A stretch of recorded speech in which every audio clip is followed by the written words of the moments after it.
Hello everyone, today I'm going to show you how you can create a line-based detail family for a waterproofing line like this one. And you can see that if I'm drawing, it is automatically creating me this waterproofing line with these repeating black and white elements. And it is parametric. I can go and change its thickness and the width of the detail. So let's go that I will go with the 50. Now you can see it looks like this. So let's go and create it. First we need to create a new family that will be of the detail item line based type. And now to be actually able to create this repeating detail pattern, we need to create another family and nest it and load it into this one. So we will go with the nested family. So we need to go and create a new family, which will be metric detail item, not line based, but basic detail item. Okay, here in this family, we want to create the reference planes. So it will be for our width and our thickness. And now we want to create the parameters for the width. We want to go with the length, dimensions, and instance parameter. And let's go with 4. And we want to go with our thickness, instance parameter as well. And let's go with 100. Now we need to parameterize this family. So we will dimension it and label our dimensions with our parameters. Okay, and now we need to create here a new field region that will be solid black, that will be constrained to our new reference planes. So we will constrain all of this. So it will be flexing according to the parameters. Now we can go and try to flex it. So let's go and change this to be 200. You can see it works. And this, let's go with the 10. And it works as well. So this is ready. And now we need to load this family inside of our original family, of our line-based family that we will actually use inside of the project. So we will go load it into our family, which is called now family 5.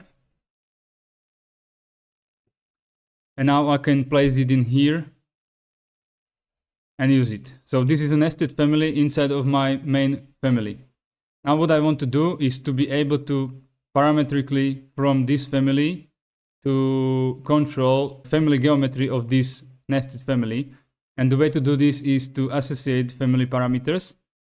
So we need to create first the parameters in here as well. So we will go with the same parameters of width. And here we will go and place it under graphics, also instance parameter. And then a new one will be thickness, also under graphics in here, instance parameter. And let's go with the same values of 4 and 100. So we have created a new parameters of thickness and width in our host family. And now we need to associate family parameters from this nested family, which are this thickness and width, to our parameters in here. So we will be able to modify it and control it from our host family. So we can do this with this thing in here, this little square. If you click on it, you can associate the family parameter. So we will go, the thickness will be the thickness. I can see that I have made it the other way around, so I need to fix this. So this is not thickness, but this should be width. And this one should be thickness. And I need to change this to be 4 and 100. Okay, I will load it back into the family, override the existing version. And I need to override the values here as well. Okay, so now it is as it should be. And now we can associate the family parameter thickness to thickness. Now you can see that it is grayed out. That means that it is actually being driven by the parameter value from the host family. And I will do the same in here. Go with the width to be a width. It is again grayed out, so it is associated. And now we can try this and see what it does. So if we now change the parameter value in our family, it actually moves and changes the family that is loaded into this family, so the nested family, so it works as it should for us. Okay, now next, what we need to do is to actually create a repeating array of these detail items. So first we need to place it in here, and I will constrain this to our beginning so it doesn't move. And now we want to create a pattern. If we go back in here, that as you can see, the pattern is always the same length. So this length is the same as this one, and it is the same as this one. So to be able to do this, we need to create a new reference plane in our family.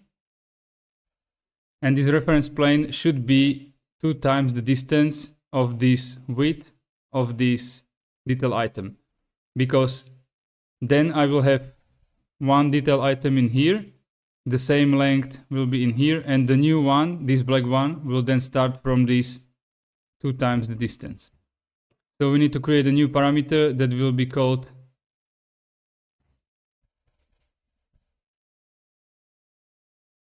width 2 times. And we will go with the other and instance. And now we need to place here a formula 2 times our width parameter.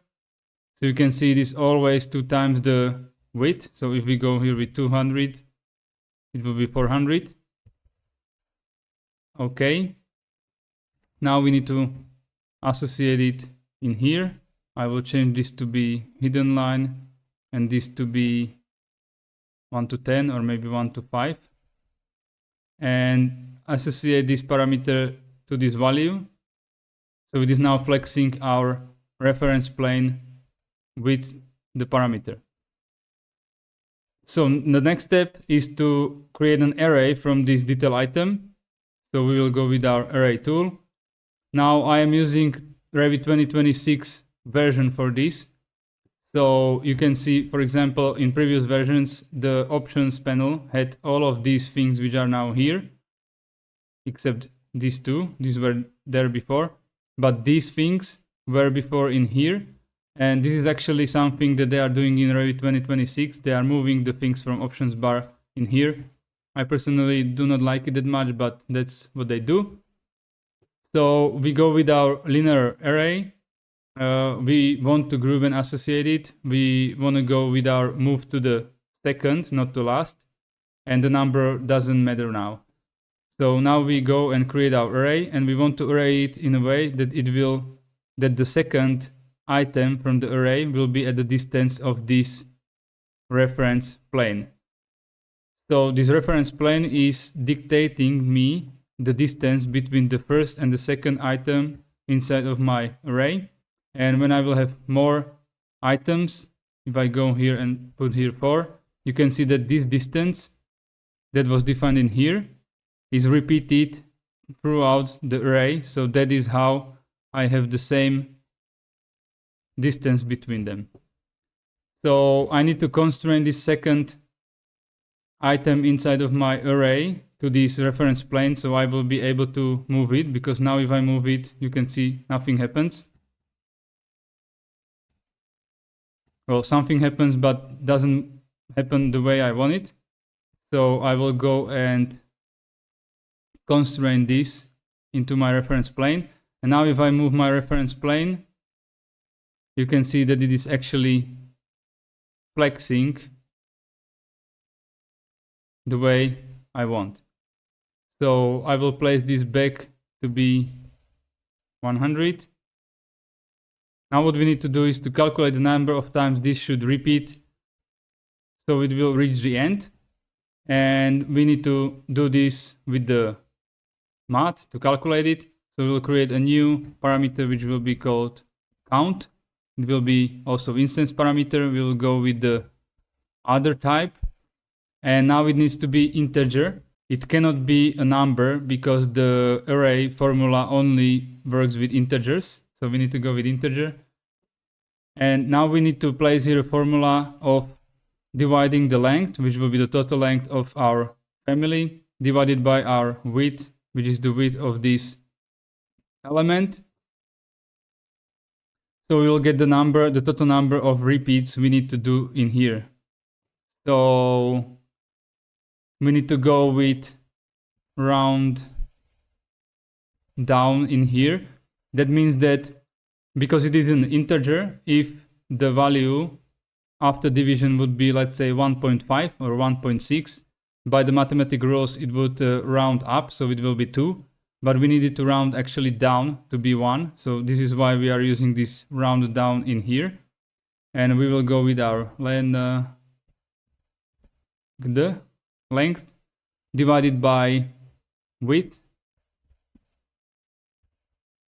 to get the number. Now you see that we have 12. And if I go to my array family or to my array inside of the family and I highlight this array, I can assign a label in here and I want to assign my count in here. Now you can see that I actually made it too much because it is like 2 times the thing. And that is because I am actually not counting these black ones as 1 because the other one will be this white one which is still missing. So I need to actually divide it by 2 to be able to get the right number, because you can see that I have these black items always on the second place. So it is 1, 2, 3, 4, 5, 6 total. So I need to change this to be divided by 2. Now it will be 6. And you can see that it goes all the way to the end. Okay, now we need to create our white lines or our white spaces like here. So we go back to our family and we can do this with the masking region. And we want to create a masking region that will go from the beginning all the way to the end in here. And we need to constrain this as well. And I am not constraining this line by the purpose, because we need to create a new reference plane and place here a new dimension to be able to actually go with our thickness to be parametric. So now we can go with this one and constrain it to the reference plane. So it will flex with our changes of the parameters. Now you can see that it is here, but it is in the front. We need to move it to back. So we'll go with send the back. And now you can see that we have this repeating pattern, pretty nice. And we can try it if it works. So we can flex the family and you can see that it is working as it should. So here, when I move past the threshold, it adds another detail item. When I'm below the threshold, it is not there. And what happens in Revit 2026, and also they actually added it in Revit 2025, is the possibility to have the array of 1 and 0, because in previous versions before 2025, the array was only able to be at least 2, and you were not able to create anything less than 2, and that was creating some problems when doing families like this. Now in these new versions, I'm using the version 2026, you can actually do it with the array of 1 and 0. And that means that if I go like here, let's go in here. Now you can see that this array has actually a number 1 in here. So it is showing only this first item, and this one is grayed out because it is only used to like calculate distance, but it doesn't show. And if I go even less, if it is the total length is less than the width of this item, you can see that it will be only black, and the array is now of the 0, and it lets me, because this is the way they did it in newer releases, and this is perfect. But if you are working in Revit before version 2025, it is not possible to do an array of 1 or 0. So I will change this back to 1200 as it was. And now the family is working. We can also try and flex it, our thickness. Let's go with 10. It works, and we can go here to 50, and it works pretty nice. So we can go with our 4 and 50, and I will load it back into our project. And now I can go and use this new family which I have now created to create these types of waterproofing lines. There is also one thing that I have missed in here, and that is that if I want to be able to mirror this, let's go back in here. You can see that if I'm drawing, for example, here, now I am on the right side of this. If I delete this one, I am on the right side. But if I go to the other direction, you can see that it is drawing me here in this preview. You can see that it is drawing on the other side that I want it. So if I go like here, so you can see it better, it is on the other side of the concrete that I want. I want it to be on this side of the concrete.